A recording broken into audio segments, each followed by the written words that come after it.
Ghana mmarahyɛ bedwam akɔ asetena ɛfa mmara a ɛwɔ so ɔmo hyɛ ɛma LGBTQ na Amnesty International adwumakuo a nhyɛ aban ase na ɔmo hwɛ nneyɛe a etia nipa fa ahodie na ɔmo de yiedie ɛto yie no ɔmo director a yɛfrɛ no Genevieve Pattenton ɛde n'adwenkyerɛ ɛto dwa ɛfa nkɔmmɔtwetwe ɛkɔɔ so ɛwɔ mmarahyɛ bedwam ɛfa LGBTQ ho na sei na ɔde n'adwenkyerɛ ɛto dwa.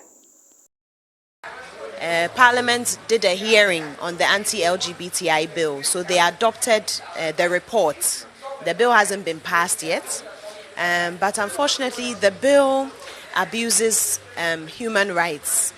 We have to understand that LGBTI is a community. They are also human beings. And for Amnesty International, we believe everyone deserves to have a right, so far as they are not harming anyone. Now, the bill currently criminalizes anyone up to 3 years or up to 5 years if you are even an ally of the LGBTI community. Yes, up to 3 years. So basically it means if you promote or support the LGBTI community, you'll be prosecuted and you can go to jail. I don't think that means it can include academics, it can include you, me, anybody that supports the LGBTI community.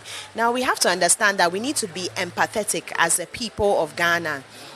Different people live amongst us, age, religion, they are Muslims, they are Christians, they are men and women, but there are also people who live within this community, LGBTI, and they are a vulnerable group because they have been singled out.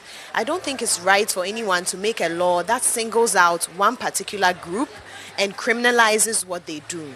We have to understand that so far as they are not hurting anyone, it's against our constitution of Ghana to criminalize them.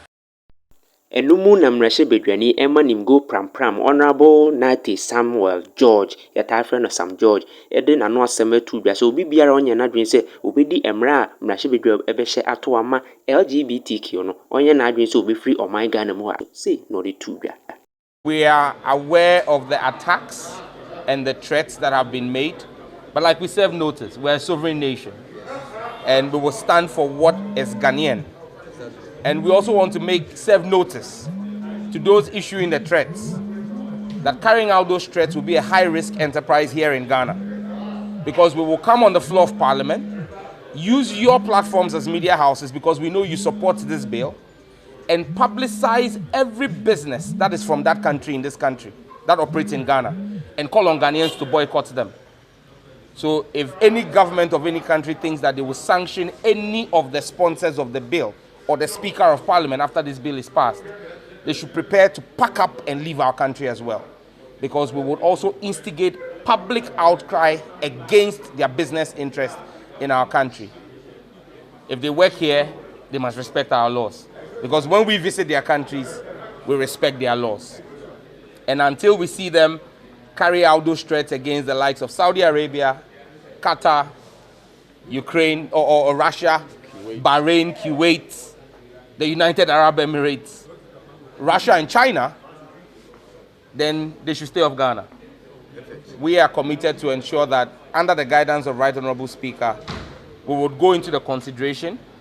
We expect the consideration stage to be a very swift one, because even though there are a number of amendments, those amendments are largely a product of agreements between the sponsors and the committee.